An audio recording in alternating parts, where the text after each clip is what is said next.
आगे स्टार्ट करते हैं। हम आप लोगों को यूक्लिड की ज्योमेट्री बता रहे थे। यूक्लिड की ज्योमेट्री में आपको हमने अवग्रहित बता दिए थे कि 7 अवग्रहित होते हैं और ये एक अभिधारणाएँ बता रहे थे। ठीक है, अवधारणाएँ 5 होती हैं, जिसमें एक पहली अवधारणा है कि एक बिंदु से एक अन्य बिंदु तक एक सीधी रेखा खींची जा सकती है। तो ये क्या है?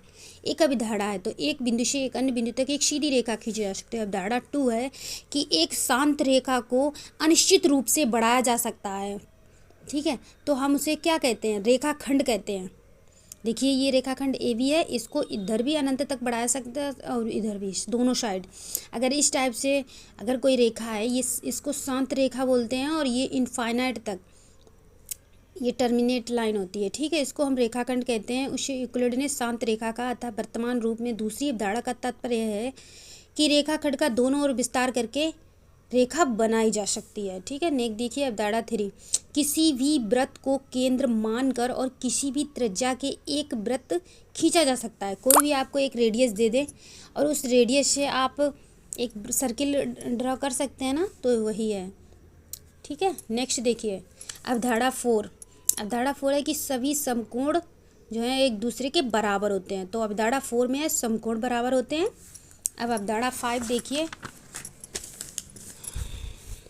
अवधारणा 5 है कि दो सीधी रेखाएं हैं, दो समांतर रेखाएं हैं और उन पर एक परपेंडिकुलर क्या है? एक लाइन खींची, एक तिरछी लाइन खींची, गिराई जाती है, जो भी है, इस पर एक तिरछी लाइन खींची जाती है। तो इसमें दो अंतःकोण इस प्रकार बनाए गए हैं कि इन दोनों कोणों को यदि दो समकोणों से कम है, इनका योग जो है दो समकोणों से कम है, तो वे दोनों सीधी रेखाएं अनिश्चित रूप से बढ़ाई जाने पर उसी ओर मिलती हैं जिस ओर यह योग दो समकोणों से कम होता है। ठीक है, इसमें देखिए थोड़ा पढ़ लीजिए कि पी क्यू एक रेखा है, पी क्यू रेखाएं और ए बी और सी डी पर इस प्रकार गिरती हैं कि अंतःकोण 1 और 2 का योग पी क्यू के बाईं ओर स्थित है, अर्थात 180 से कम है। अतः रेखाएं ए बी और सी डी अंततः पी क्यू के बाईं ओर प्रतिच्छेद करती हैं। यूक्लिड ने अपनी अवधारणा और अवग्रहित को देने के लिए इनका प्रयोग अन्य परिणामों को सिद्ध करने के लिए किया है। फिर इन परिणामों का प्रयोग करके इन्होंने निर्गत तर्कण द्वारा कुछ और परिणामों को सिद्ध किया है। जिन कथनों का सिद्ध किया वे प्रमेय कहलाती हैं।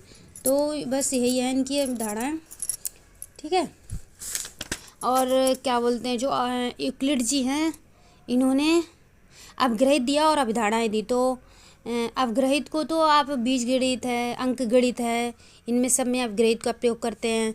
लेकिन जो अवधारणाएं हैं वो सिर्फ और सिर्फ आप ज्योमेट्री में ही इसका प्रयोग कर सकते हैं। ठीक है, तो इस प्रकार ये है। एक छोटा सा क्वेश्चन पूछा